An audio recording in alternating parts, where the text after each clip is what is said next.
What's up? Welcome to the Sports Sidebar Podcast. You're tuned in with your boy Rich, and I'm here with my buddies Tom and JD, and we're about to get this thing started. Let's go!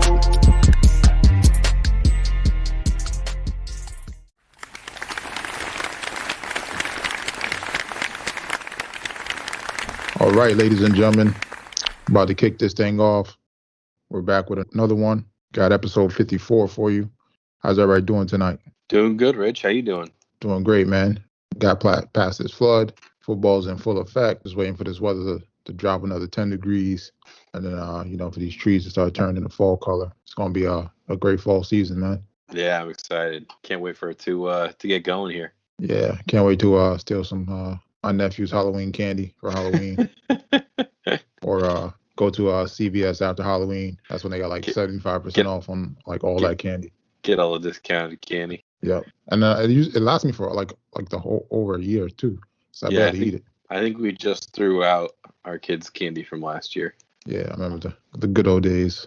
When they used to give out do they still give out like, I feel like when I was a kid, sometimes they used to give out like when you go to like the wealthy neighborhoods, they would give like a full bar of like full Snickers bar. Some people still do that. Yep. Oh man. Do they do the when people like, people that like don't really celebrate Halloween, but like they'll buy the candy and leave like the bowl out in front? Yeah, big mistake. Oh yeah. We used to run by and just dump the whole bowl. Oh God, yeah. In our bag. The only problem is now there's cameras. I mean, not that it matters, because what are they gonna do? Yeah. But yeah.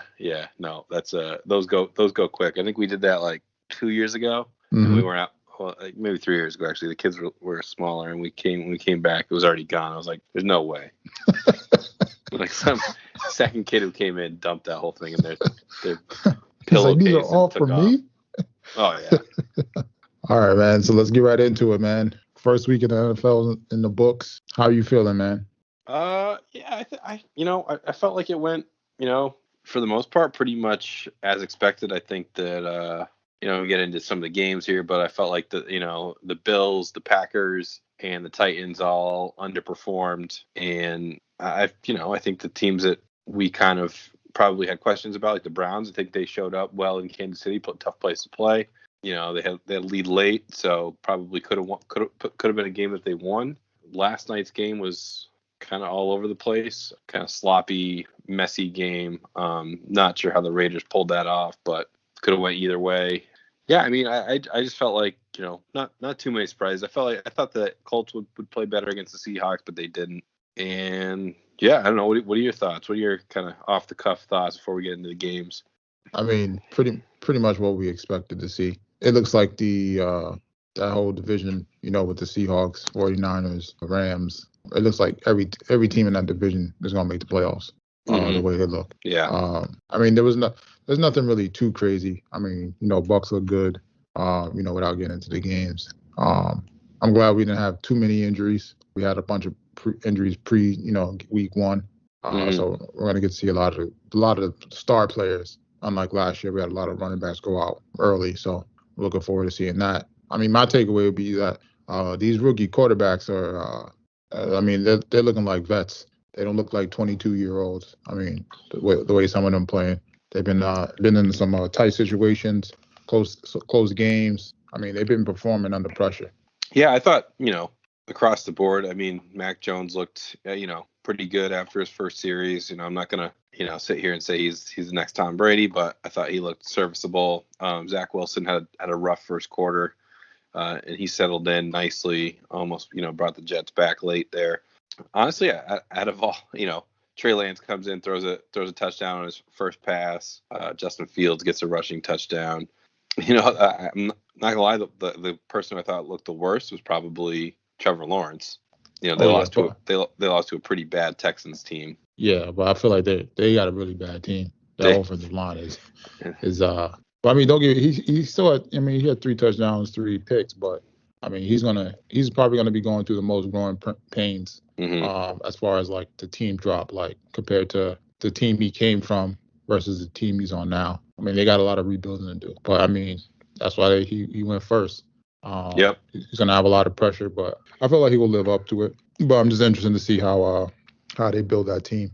Yeah, I mean, Zach Wilson was I watched a little bit of the game film today because I was curious, and I don't think he was not. I don't think he had any time, in the pocket. He was basically, 3 steps, and he's already, kind of running for his life.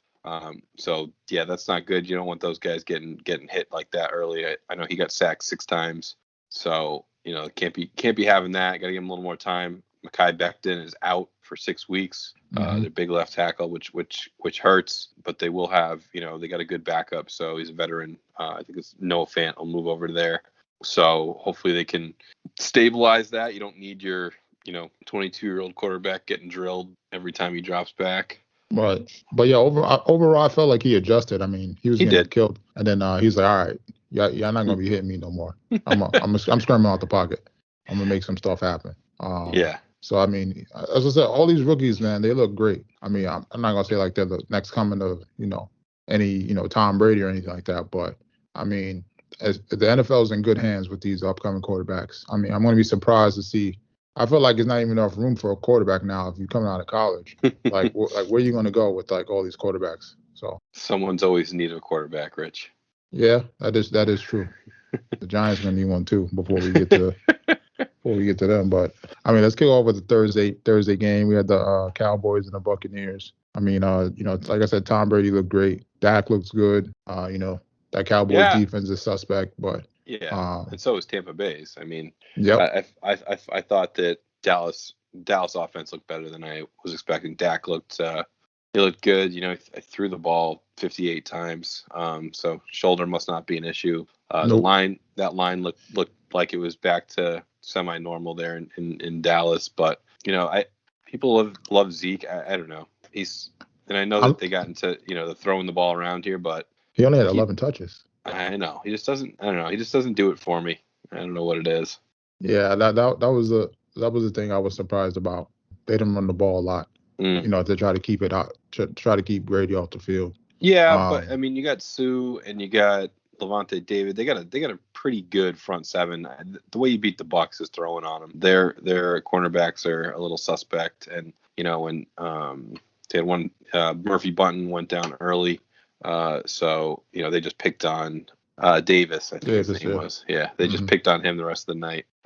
Amari Cooper, CeeDee Lamb both had big games. So yeah, I think that I think looking at it, Fitzpatrick's out now. I think it might come down to Cowboys Eagles here for the NFC East. Oh yeah, I mean we'll see what if Washington does at quarterback. I mean, let's see if they go out and get Cam. Or if they go out and make a midseason trade to get another quarterback, but that's what it's looking like. The Eagles got a great offensive line and defensive line, so I mean it's hard to not win when you got that going for you. And the Hurts to Smith connection was looking great. So yeah, I think the big thing there was just his accuracy. He threw the ball well, accurate. Not throwing the ball too deep, but working in his running game with that as well, and keeping Miles Sanders involved.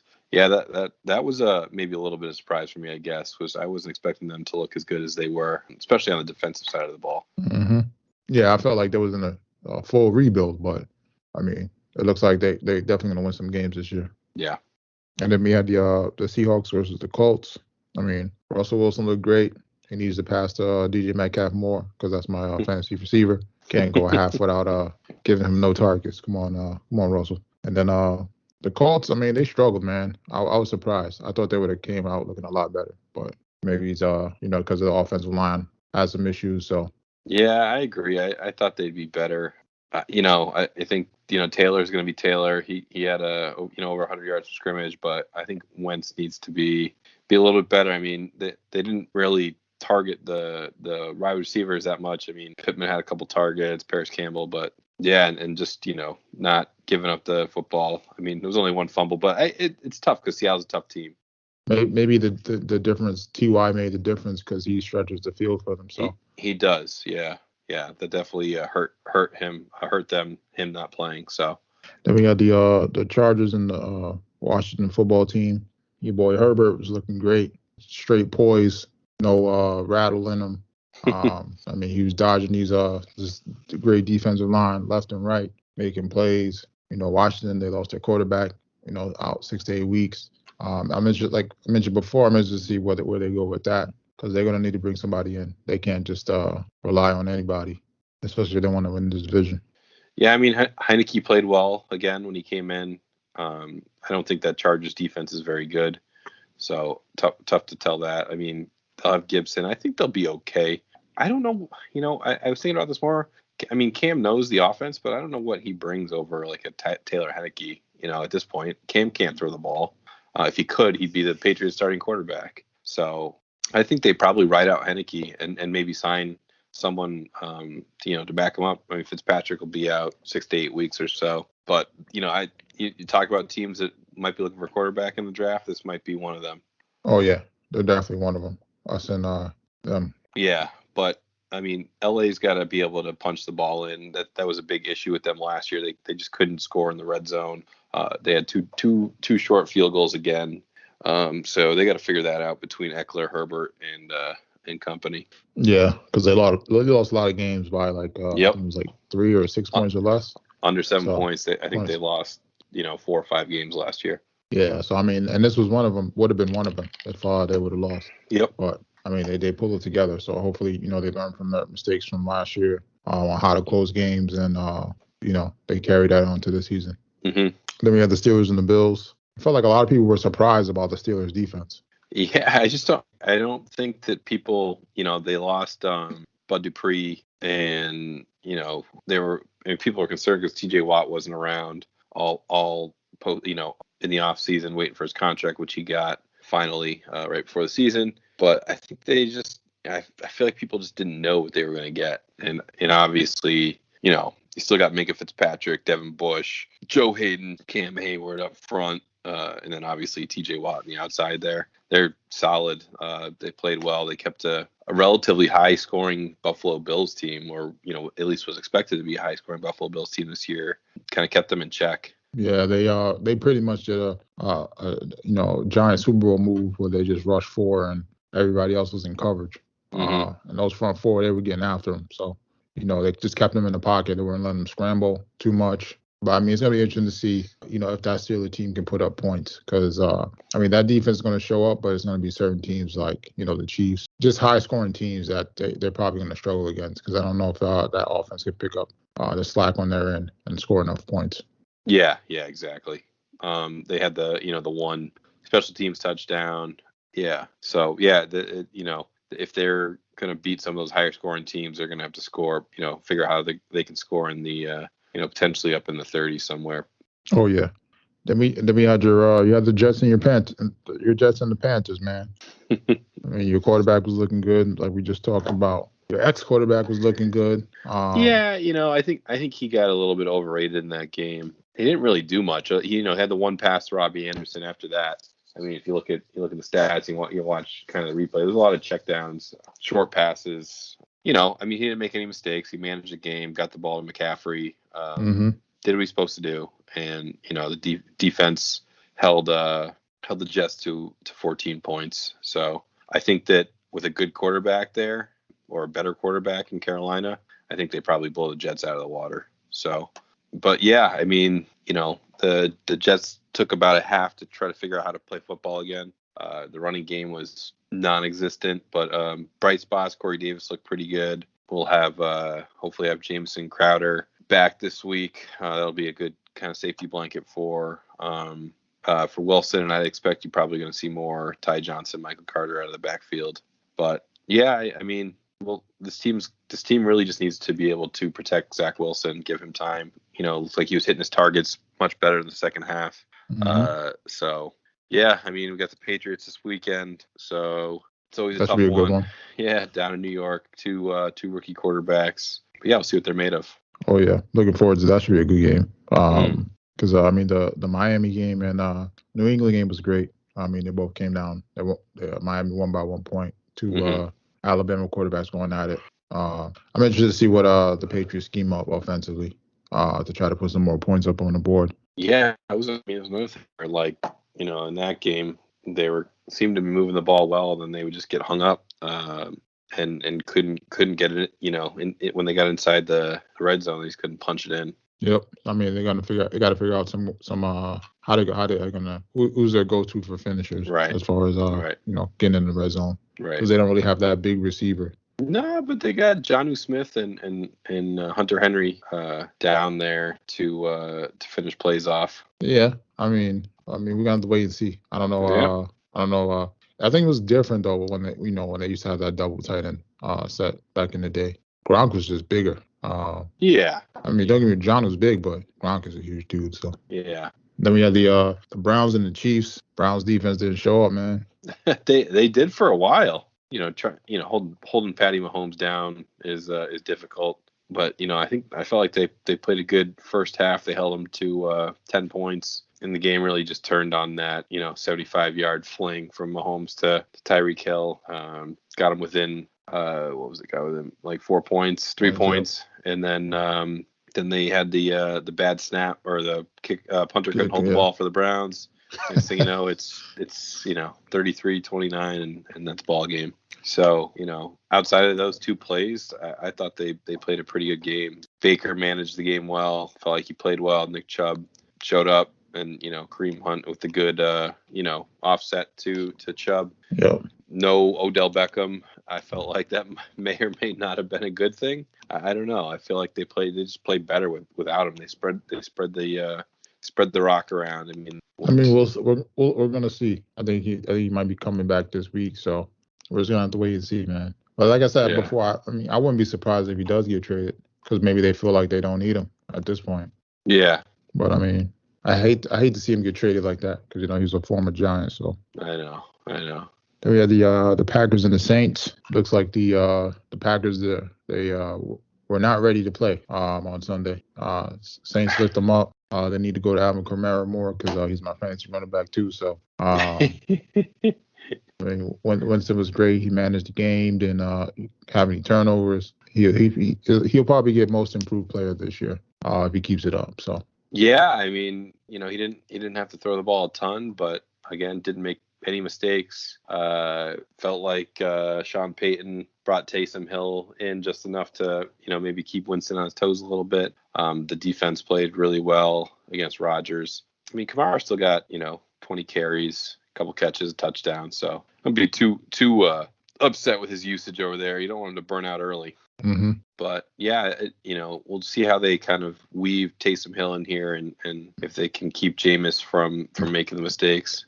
Oh yeah, I'm interested to see when they play the Bucks. That's gonna be a good game to see how they match up. With the Saints and the Bucks. Yeah, that should be a good one. Then we had the Giants and the Broncos. I don't understand how we picked up all these weapons in the offseason and didn't see anything innovative to use those weapons. It felt like the defense did all they could. Mm-hmm. The defense was on the time of possession was ridiculous. I think they were almost double. The Broncos kept that Giant defense on the field. So, at some point in time, they just would give in. Yeah. Guys getting tired. Von Miller has some sacks. Your boy Danny Dimes reverted back to his fumbling ways. Tried to bust out a scramble, fumbled the ball. I don't know what it is, man. I think even with a good offensive line, I still don't see him getting any better. Like, I feel like you need a quarterback that can uplift the team, and he's not one of those guys. Doesn't have that wow factor for you. Not necessarily the wow factor, but even Justin Herbert. Like, Justin Herbert doesn't he's not flashy. But he does what he does. Right. He's not turning over the ball. He's making smart decisions. Even he had a bad offensive line last year. Still threw 20 touchdowns. Didn't have that many picks. The Giants went out. They got a lot of weapons this year. So, I noticed they were getting the ball out quicker, which they need to do because of offensive line struggles. Yeah. But I would definitely like to see some more innovation as far as getting these receivers the ball quicker. Tony had two targets. One of them was for negative yards. It looked like they were trying to do a slant to him. I don't know, man. Barkley didn't have that many carries. So, I don't know what they're going to do. I don't know. I think they're afraid to run the ball because of the offensive line. Then they don't want to pass too much because, your boy Danny Dimes will, just drop the ball. So, we're gonna have to wait and see. I mean, right now, the Giants and the Bears lost, so we're probably looking at the first and second pick of the draft. So get your mock drafts ready. Yeah. But I mean, it's gonna be a long season, man. Yeah, it could be. Unless he can turn around, or maybe Barkley was a little kind of hesitant coming back into his first game, but tough defense you're going up against Vic Fangio's defense, and Melvin Gordon reverted back to old Melvin Gordon when he was actually good. So Yeah. And Teddy Bridgewater is just kind of like he just does his thing, right? He's not going to overpower you, but he's going to be pretty accurate and give you a chance to win. Oh yeah, I was gonna have to wait and see if the Giants can turn around. I mean, they got Washington on Thursday, so going up against another good defensive line. I mean, Washington doesn't have a quarterback, so hopefully they can pull it together. Then we got the Rams and the Bears. I think they need to start Fields, man. I don't understand why you got this guy in for that long. Yeah, it doesn't make any sense. They got to get Fields in there. I think he'll be in there sooner rather than later. It's just like, I mean, what's Andy Dalton really doing for you? Yeah, like I said before, I think maybe they're just waiting to get past these certain games for some easier competition on the defense as far as like the defensive line, so they don't have to worry about him, getting his head knocked off again, like in the preseason. So, but I mean, we're gonna have to wait and see, how long this clock is ticking for Fields to get on the field. Yeah, I think it's gonna be a quick one. I think that maybe they didn't want to start him against that Rams defense with Aaron Donald and company back there. But I would guess that we're gonna see him, if not next week, then you got the Bengals, Browns, and Lions. I would say we're probably gonna see him against the Browns or the Lions, is my guess. Yeah, I wouldn't be surprised if it's the Lions. I don't know if they want him out there with Myles Garrett and Clowney. So yeah, I mean, true, but. So what do you wait for the Lions game, game 4? If you're 0-3 at that point. Yeah, I mean, I feel like you can't, like, even if he started from day one, I don't think you can think that they would possibly make the playoffs, because I mean they finished 8-8 last year. Yeah. I mean, let's say they go 8-8 again, 8-9 or 9-8. It's still going to be tough to make the playoffs. So. Yeah, for sure. And then we had the Monday night game. We got the Ravens and the Raiders. The Raiders pull a shocker off and take out the Ravens. Despite their best efforts. Yeah, I didn't see much difference in the Ravens offense as far as passing. I thought they were going to open up, the passing game this season, but it looks like same Ravens, man. Yeah, I mean, I'm not. I can't say I'm that surprised. They run the ball well. They ran for almost 200 yards. Honestly, I felt like the defense let them down last night. Because I don't think Derek Carr is all that awesome, to be honest. Mm-hmm. Darren Waller's a beast, though. So yeah. He's going to be a force to be reckoned with. But yeah, they should have won that game. They come down, kick the field goal. Justin Tucker, 40 seconds left. The defense lets Derek Carr, with no timeouts, get into field goal range. So I kind of, don't put it all in the defense, but. Well, yeah, no, that last play, like, I don't like that player was wide open. Like, there was nobody back there. On the touchdown? Yeah. So I was yeah, he was beat. He got beat. I mean, he got beat bad though. That's yeah. Like, well, once he was beat, he stopped running once the ball was in the air because he knew he couldn't catch up to him. Yeah, but like, you're in overtime. If they score, it's going to be game over. Like, you got to have some kind of cover protection back there. Where yeah, you do. I mean, it was their second possession, so I maybe they were just assuming they were just going to sit back and kick a field goal. I don't know, because that first possession ended in that interception. When they were going for the win in their first possession there, that bounced off the guy's helmet. Yeah, but I mean, I don't know, man. I mean, they also lost Peters. So yeah. I think that hurts what they want to do, because they want to blitz and then keep those corners on the island in man coverage. But they're down a corner, so yeah, they're not going to be able to do it. I mean, not unless they trade for a corner or something. But with Marlon Humphrey on one side, I don't know who their other corner is on the other side now. But when you have Marlon Humphrey and Marcus Peters, that's two guys you can line up and be able to blitz and do whatever you want really defensively. Yep. So it's gonna be interesting to see how they what they switch up and do defensively to cover that up. So and then we have fantasy football. first week in the books. I mean, everybody sucked pretty much that I had. I don't know about you. Yeah, I mean, it wasn't great. I had some points on the bench, but yeah, could have been better for sure. Kyler Murray looked good. Other than that, disappointed in Najee Harris, Devontae Adams, obviously with Aaron Rodgers being not being good, hurt. But I'm looking forward to a big week too. Oh man, playing me week 2, so I don't know. Oh yeah. So we're gonna see what happens. We'll keep you guys updated for next week. And on to the NBA, not much to cover. Your boy John Wall wants out. Yeah, I think they both went out. I mean, it doesn't Yeah. make sense to have him there. So I wouldn't mind seeing him go to Denver if they do a buyout. I'm not sure what other team, but I want to trade for him. they said the Clippers would make the most sense, just because you're gonna have Kawhi out for a while. You might need some help there. If they move a couple of pieces, like I think they got Bledsoe, a couple other guys, they can make the money work. So and you put them on more of a veteran laden team. I don't see the fit in Denver. So they were talking about Miami too. I don't think he's a fit there with Lowry there. That doesn't make sense. So it sounds like the one that makes the most sense based on the rumors that are out there early are the Clippers. Yeah, I mean we're gonna have to wait and see if he gets a buyout or if it's a trade. It's a lot of money, man. I mean, 2 years and $90 million left. I don't know how the buyouts work in the NBA. Well, they normally just negotiate like.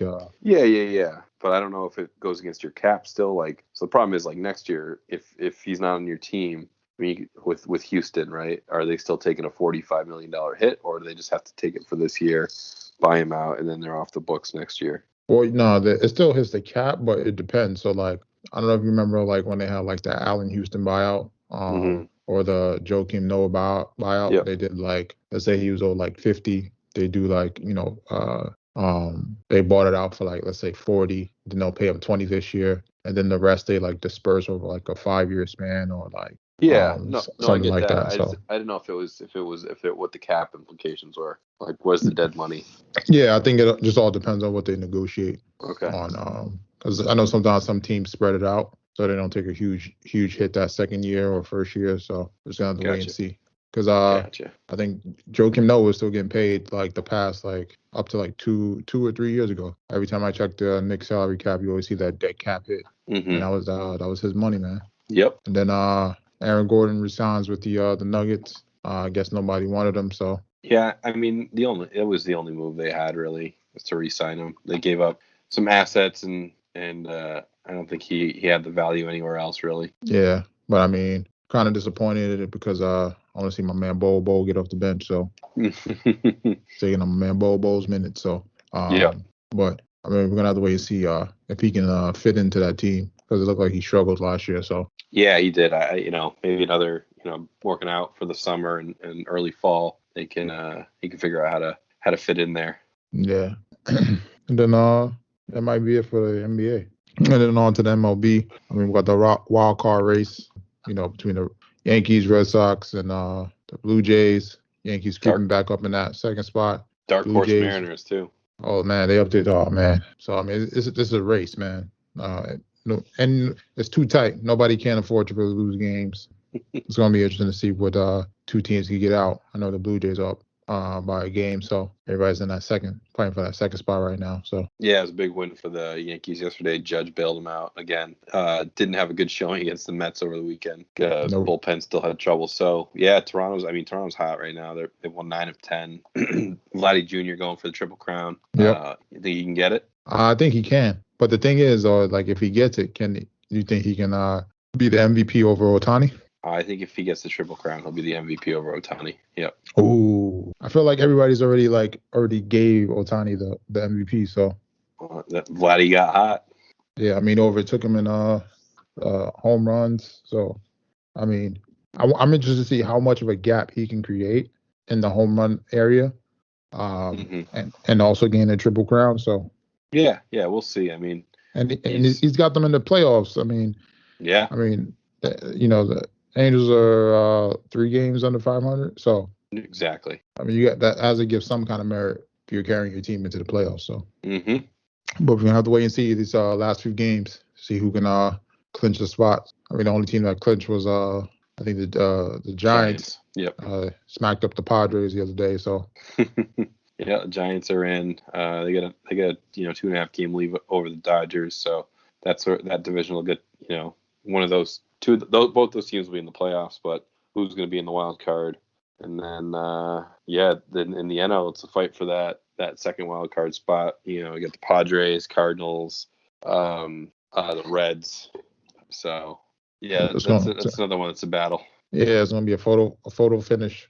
But the two best teams in Major League will both come out of the West, though. Probably in all of baseball, the Dodgers and the Giants. All right, too.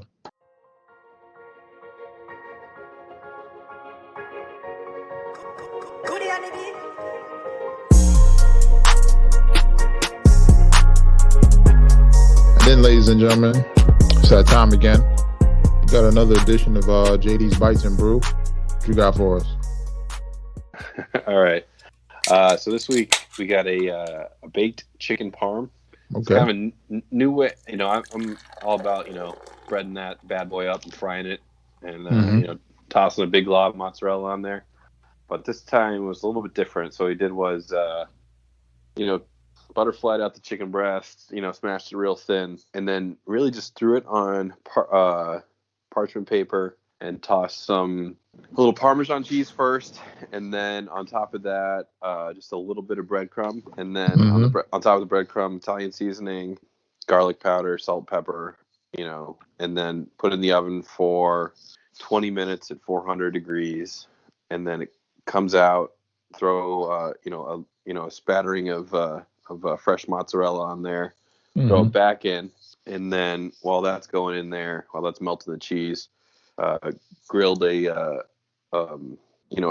thin sandwich bun there, one of those thins. Grilled that, put on one side, put a garlic basil aioli, and then topped it with put the chicken on the bottom bun, topped it with marinara sauce, and then some arugula, and then you got the aioli. Toss that all on top, cut it up, get ready to go. Sound like a chicken parm mini. Yeah, kind of. A little healthier version of a chicken parm, but it came out pretty good. Sounds good. Trick is to not overcook the chicken, though. You don't want that rubbery chicken taste, No.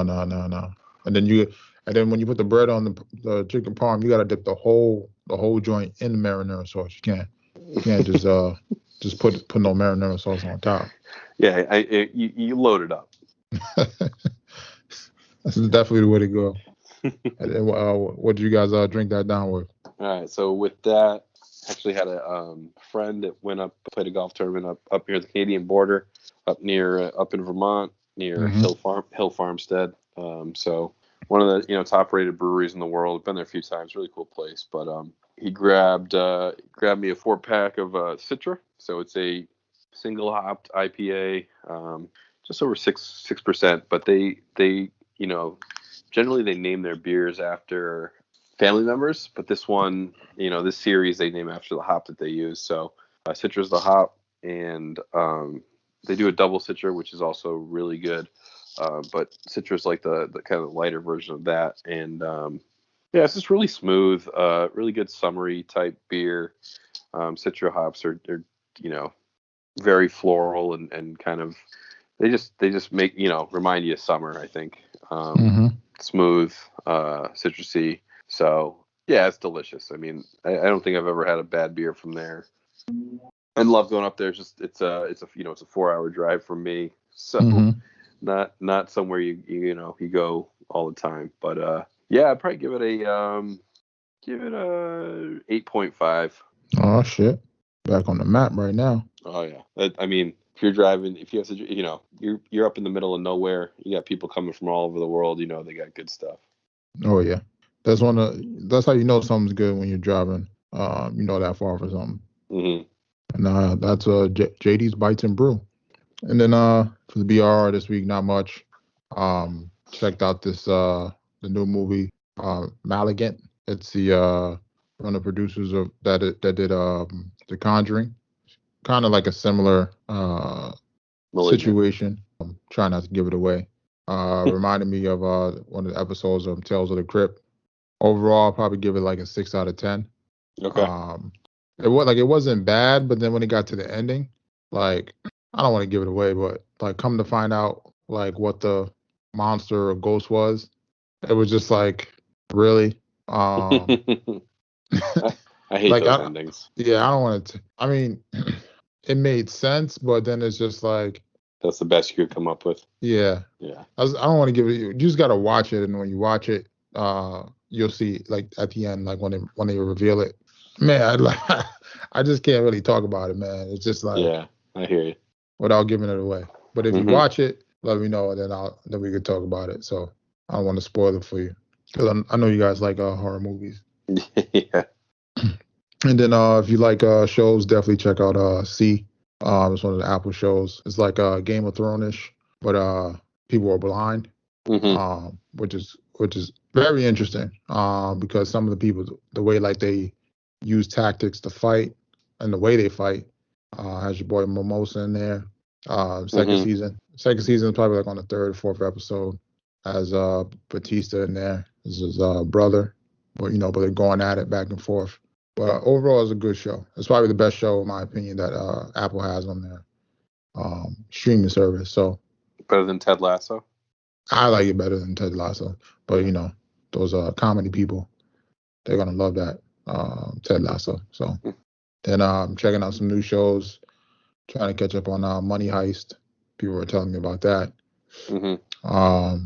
Yellowstone, you guys were telling me about that. Yeah. And then I think there was something else. Oh, the other show just started, Last Man on Earth or Last Man on Y. I know that was on Hulu. I think it just started this week. Mm-hmm. Wu-Tang second season's back. If you're into hip hop, definitely check that out. It's another good show. And then I'm trying to think. That might be it for all the shows. I mean, there's some other new shows coming out. Apple has a alien show called Invasion. Starts in October 22nd. The Witcher comes back December 17th. It's a Netflix show. I know you've seen the first season. Mm-hmm. Tom mentioned the Hawkeye. Yep. That's not till November. I don't know if I might skip that. Not a huge fan of Hawkeye. Netflix is coming out with the live action of Cowboy Bebop. That's November 19th. That's like based off anime. Mm-hmm. And then the CW is doing Legends of the Hidden Temple, but it's like with adults. So I'll probably have to give that a watch just to see what that's about. But yeah, I'm definitely gonna watch that. And then hopefully Ozark. I didn't see it listed as coming out this year. I mean, I don't know if they changed the date. I hope they didn't. And I think Stranger Things comes out next year. So Mm-hmm. so we're gonna have to wait for those. And then Apple announced a new iPhone today. Pretty much same specs as every year. A little bit bigger, way better camera, extra battery life, up to like an hour and a half on the regular. On the Pro Max is like 2.5 extra hours of extra battery life. So it's not. I feel like every year there's pretty much the same upgrades. The camera, size of the phone, and like the resolution. So, Mm-hmm. but everybody's gonna be online to get that bad boy. Oh yeah. When it comes out. So. You gonna get it, Rich? Nah, I think I got the 11 now. So I'm only like two. This one's coming out 13. So I'll only be like two phones behind. I'll probably wait for the next one. So. I'm on the X. I'm debating what I should do. Yeah. But I mean, last time I turned my phone in, I had like an 8. So I went from an 8 to 11. They gave me like $400 or $500 for the trade-in. So that's crazy. My phone only came out to like $700, so that wasn't bad. It's sad. Yeah. But still, so I mean, but that's the thing. I keep my phones in good condition. Yeah. Don't really have a lot of issues with that. But it's not, for me, it's not really a huge need. I feel like unless you want to get the camera or it doesn't seem like it has like a feature that none of the other phones has. Outside of the camera and the resolution, obviously. But right. Nope, not concerned. Yeah. I'll keep mine until I can't use it anymore. Yeah, pretty much. Or Apple makes your phone stop working, so you have to go in and get a new one. Starts closing all your apps. Why does my phone keep locking? And then I think that's pretty much it. Nice. All right, ladies and gentlemen, appreciate you rocking out with us. Until next time. Until next time, Rich. I want to thank y'all for rocking out with your boy Rich, JD, and Tom here on the Sports Sidebar Podcast. Give y'all something to ride out on.